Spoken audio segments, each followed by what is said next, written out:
The Young Turks co-host Ana Kasparian doubled down on her position that women should not be referred to as birthing persons or persons with uteruses. The progressive media host laughed at criticism she received from friend of the show, Elia Olerin, regarding comments she made last month calling transgender inclusive language degrading to women. Kasparian responded to Ole saying, laughing out loud, the meltdowns over wanting to be referred to as a woman rather than a birthing person is pretty wild. Never apologize for that, especially as a biological woman who has had a effing lifetime of being told I'm less than. Other progressive journalists and transgender activists are accusing Kasparian of inappropriate timing. Maybe a transgender drag queen running for Congress in 2024 found Kasparian's views troubling, tweeting, "I really don't understand why you're still tweeting about this. How many times a day are you being referred to as birthing person in real life, knowing the intense scrutiny and hate trans people are facing right now, along with the hundreds of anti-trans bills? Couldn't you just not?" So the way we've presented this here, it's worth noting this is like 75% of the way into when this story actually started. What happened was... Lay it out for us. Yeah, okay. So Ole was like tweeting or live streaming or something about the story we covered last week with the two basketball players who both engaged in a kind of, on the court antics that was very polarizing at the time. My favorite story. Right.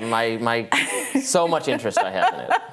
So Ole was defending one of the girls who people on social media were saying looked like that character from Ice Age, the one with the wide set eyes. What? So this is why it's so convoluted and silly. So Ole was basically saying, don't make fun of this girl's looks. And she was doing a stream about that, and that some people are haters, and haters need to leave this girl alone. Mm-hmm. Okay. Stop drinking the haterade. In the context of that post, Ana Kasparian swoops in and replies, "Oh, haters like you?" And Ole responds, question mark, like, what are you talking about? I'm not talking about you. This has nothing to do with you, right? Then Ana Kasparian replies with a video of Ole from like a week before on another podcast of hers, having a conversation about the whole Ana Kasparian trans statement back when it happened, saying that she didn't agree with Ana Kasparian's statements, and basically that she felt like some members of the left community were having kid gloves as they criticized Ana Kasparian because she's a woman within the left community, that white women get special treatment and sensitivity, and making that kind of argument against Ana Kasparian. So Ole's like, wait a minute, you've just been sitting on that and thinking about this for a week.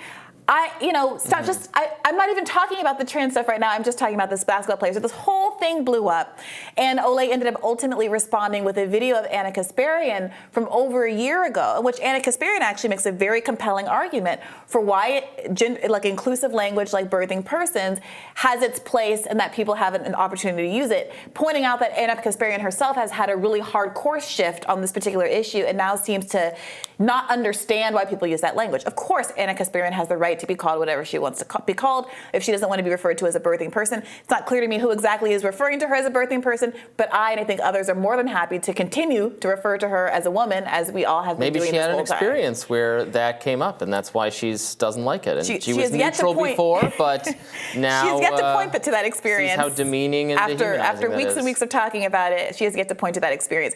So again, I don't know. This is one of those things where it's like, why is this an issue? It seems to be an issue because Ana Kasparian keeps bringing it up, even in moments where literally nobody was talking about her and nobody was talking about this. She seems to really still have this chip on her shoulder, or some people have argued that it generates a lot of clicks and attention to, characterize yourself as a victim of language in this way.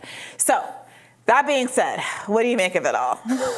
I mean, it's definitely not healthy to be holding on to clips, like having like a little storage folder where you got attacked by Oliami. I can't imagine. My folder would be overflowing by now.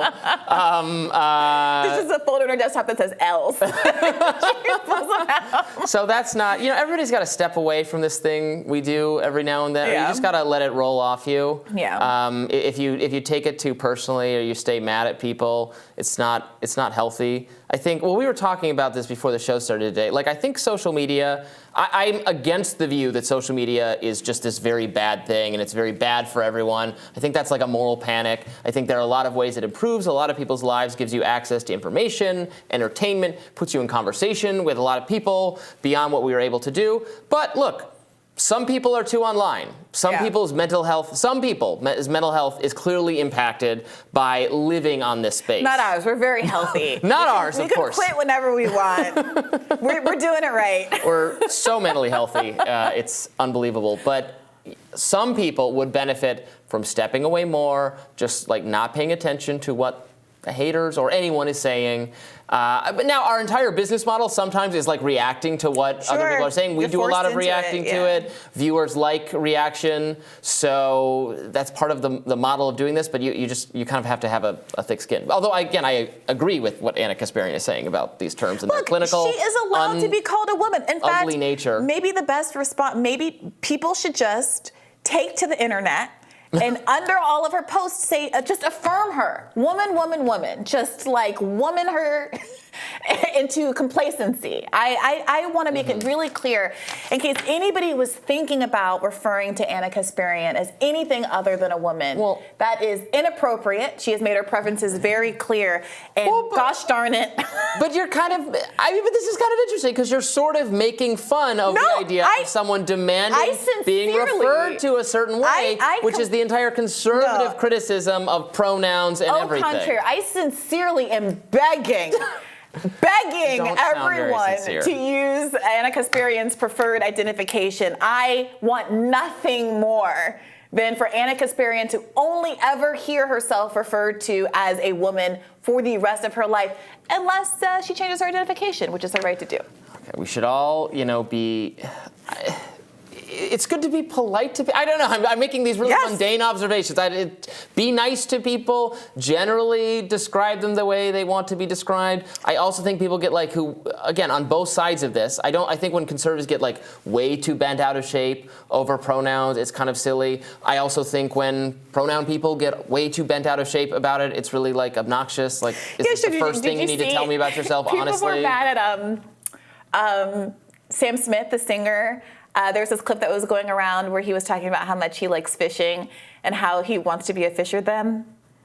Oh, God. And so people, look, even leftists, even people who fully respect pronouns can wink and smile and say, okay, it's a funny word. I think even Sam Smith, he had a twinkle in his eye when he said it. He appreciates that it's a funny thing, a fisherman.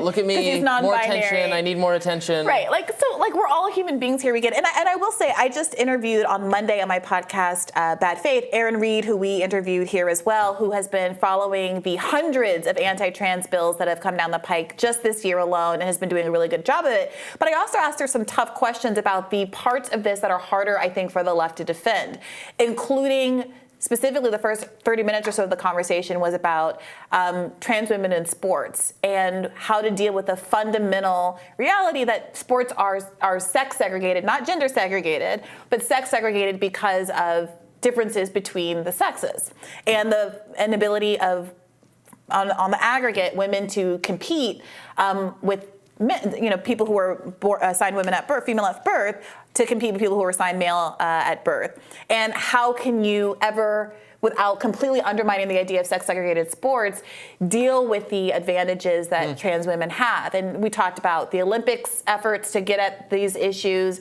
and, hormone level requirements and whether or not those meet the metrics and whether those are insufficient. And we had some good back and forth about that. So there are some hard issues here. I'm not going to deny that.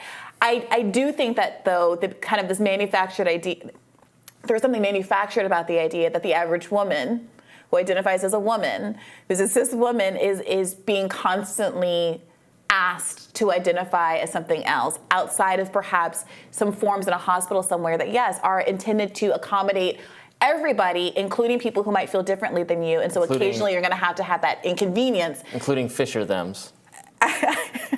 Give them a fish. Okay. They'll eat for a day. All right. Teach them to fish. They'll eat for a lifetime. When I find the medical treatment that is specific for fisher-them and that requires it to be on a form, then I will defend fisher-them on medical forms. Until then, let's leave it for the internet. Okay, tomorrow on Rising, we'll be back, same time, same place, to bring you another fantastic show. And yeah. Yeah, you gotta like, share, and subscribe so that people see this content. You don't want to miss it, not a single second. And for those of you who prefer to listen while you're on the go, we are, of course, available anywhere you listen to podcasts. Tell your friends. See you later. Bye-bye.